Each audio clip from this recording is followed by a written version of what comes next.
E fala, maratonistas, beleza? Meu nome é Iago, sejam bem-vindos a mais um vídeo aqui no canal. E galera, hoje vamos de terrorzinho old school, porque eu vou falar sobre o filme A Primeira Profecia, dirigido por Arcacha Stevenson. E aí eu te pergunto, vamos para mais uma história de origem? Sim, meus caros. Para quem não sabe, A Primeira Profecia é uma prequela do filme A Profecia, que foi lançado lá em 1976. E aí assim, para quem é fã do gênero de terror, ou então gosta de filmes muito antigos, com certeza ao longo das suas pesquisas acabou se deparando com o filme A Profecia. O longa, galera, conta a história de Damien, um menino que acaba sendo adotado por um casal, depois que esse casal acaba perdendo seu filho durante o parto. Só que o singelo detalhe é de que Damien é nada mais nada menos do que a encarnação do anticristo. E aí, meus amigos, daqui pra frente é só morte atrás de tragédia. E aí, pra quem não sabe, o longa de 76 acabou se tornando uma grande referência dentro do gênero de terror. Isso porque tanto os fãs quanto a crítica acabou elogiando muito esse filme. E aí aquela história, se a galera gostou, se os críticos falaram bem, se teve um alvoroço em torno desse filme, o que é que o pessoal faz? Começa a produzir vários filmes para poder criar uma franquia, mesmo que essas produções elas comecem a ser de uma qualidade no mínimo duvidosa. E aí, por conta disso, 3 novos filmes foram lançados dentro desse universo, contando o crescimento de Damien e como foi que ele conseguiu chegar ao poder e etc. Só que aí o que a galera percebeu foi que conforme os lançamentos foram acontecendo, a história e a relevância dessa história foi piorando cada vez mais. E aí, como os produtores perceberam que não estava mais agradando tanto o público assim, eles decidiram encerrar no 4º filme. E um encerramento muito, mas muito meia boca, que realmente matou a franquia. E aí, justamente pelo fato de ter terminado em baixa, a gente esperava que esse universo ele fosse deixado quieto durante um tempo, mas não, a galera lá em 2006 teve a brilhante ideia de fazer um reboot dessa franquia. E eu preciso confessar pra vocês que esse reboot foi péssimo, foi horroroso. E aí hoje, cerca de 50 anos desde o lançamento do seu primeiro filme, a gente tem o filme A Primeira Profecia. E é assim, galera, já vou bater a real pra vocês, é de que esse filme ele vai ser extremamente controverso, principalmente para aquela galera que não assistiu ao longa inicial. E aí vai para A Primeira Profecia com aquela expectativa de assistir a um filme de terror moderno, com aqueles elementos do filme de terror moderno. E aí, se você vai com essa expectativa para esse filme, você pode achar que ele seja fraco, que ele seja monótono, ou então que ele seja extremamente previsível. Bem, eu confesso para vocês que mesmo tendo assistido ao longa de 76, eu achei A Primeira Profecia muito, mas muito previsível. Claro que assim, eu entendo que pelo fato de se tratar sobre uma prequela, não tem como inovar muito, porque eles estão meio que engessados com a história que já foi contada. Então eles precisam narrar algo que faça sentido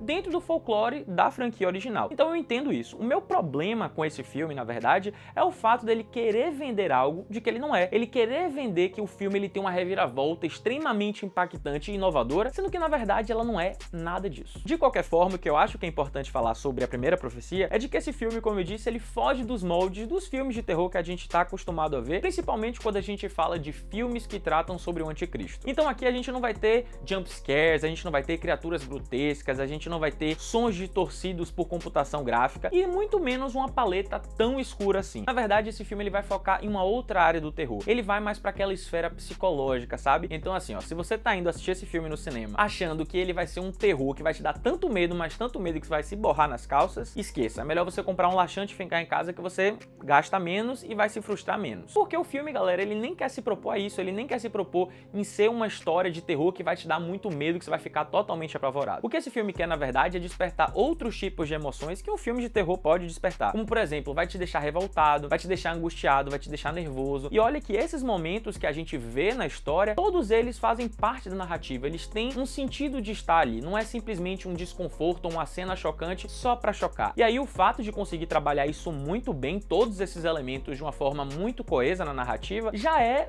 um grande aplauso que a gente tem que dar pra diretora. Porque a Arcacha Stevenson, galera, é a primeira obra dela que ela tá lá na cadeira de direção. Ela já dirigiu outras coisas? Já, mas o que ela dirigiu foram séries. E aí você pegar agora uma cadeira de direção pra poder dirigir um filme inteiro é de uma responsabilidade muito grande. Então ela tinha um desafio duplo, que era de ser uma boa diretora e ser uma boa diretora pra esse universo que lá em 76 foi muito bem construído. E aí pensando dessa forma, a gente vê como Stevenson ela foi corajosa e ousada. E eu posso dizer pra vocês que em determinados pontos da história, a coragem e a ousadia dela foram muito, mas muito bem pagos. Isso porque porque nesse filme, galera, a gente vê uma noviça que acaba sendo trazida para uma igreja em Roma, onde ela vai realizar os seus votos para finalmente se tornar uma freira. A questão é que conforme os dias vão passando, ela começa a perceber que existe algo de errado na igreja e nos membros dessa igreja. E aí ela começa a pesquisar o que é que tá acontecendo e toda essa pesquisa vai culminar em uma reviravolta chocante. Pelo menos chocante para a nossa personagem, porque para quem tá assistindo foi um total de 0 choque. Mas galera, mesmo com a ausência desse choque, eu posso dizer que a história ela é bem profunda e os seus elementos narrativos eles são muito bem desenvolvidos, fazendo com que os personagens eles possam ser elaborados conforme toda a trama ela vai se desenvolvendo. Além de que, galera, a gente tem que falar das atuações desse filme, que são perturbadoramente boas. A gente tem a nossa protagonista, que é Nell Tiger-Free, que dá vida à nossa noviça e que é uma personagem muito complexa, que traz uma carga dramática muito grande para esse filme e que faz com que você se apegue a ela e que você preste atenção nela. E além da gente ter essa protagonista de peso, a gente tem a brazuca Sônia Braga, que é simplesmente um show e que nesse filme vai interpretar uma freira que, desculpe a expressão, é uma grandíssima filha da puta. E eu acho que é justamente isso que o filme quer. Ele quer arrancar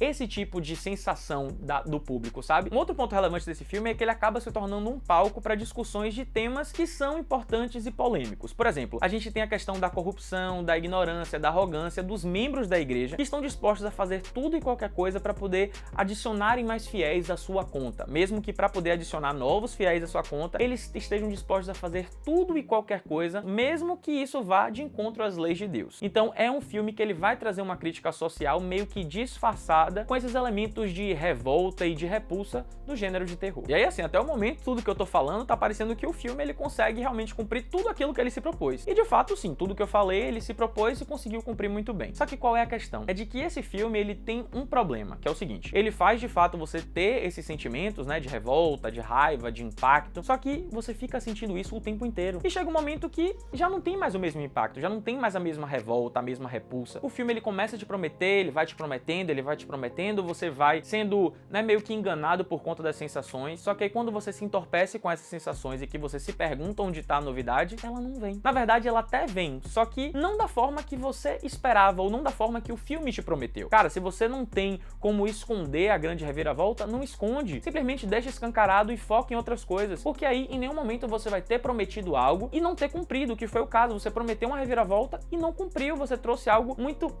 muito sem graça, muito sem vida, muito xoxo. E aí, galera, o que acaba acontecendo é que aquele momento que deveria ser o clímax da história acaba se tornando um momento fraco e com pouco impacto, fazendo com que você meio que se revolte porque você estava esperando o mínimo que foi lhe prometido, que é uma reviravolta de fato chocante. Por isso eu, Iago, dou 3 almofadinhas pro filme, porque eu confesso que eu gostei muito da atmosfera que o filme criou lá no início, e eu também concordo de que ele foi uma excelente homenagem ao longa de 76. O que eu quero dizer é que A Primeira Profecia, ele é um bom filme de terror, que acaba fugindo dos padrões, daquilo que a gente tá acostumado a ver no cinema. E só pelo fato de fugir um pouco do padrão, eu já acho que é bacana. E é mais bacana ainda porque ele consegue resgatar elementos do filme anterior que eu acho que acabaram sendo esquecidos ao longo dos anos. Entretanto, galera, por mais que esse filme ele tenha uma narrativa interessante, com atuações excelentes e bons pontos de tensão, eu senti que em algum momento ele acabou se perdendo da proposta que ele trouxe. Então ele acabou não concluindo aquilo que ele queria contar. E aí, a história que tinha um potencial para poder finalizar de uma forma muito impactante, muito interessante, acabou ficando meio perdida e foi entregue de uma forma muito, mas muito morna. Então é isso, galera, o vídeo tá acabando, eu espero muito que vocês tenham gostado. Se você não curtiu o vídeo, curte agora, se inscreve no canal e ativa o sininho para não perder nenhuma notificação. Então é isso, valeu!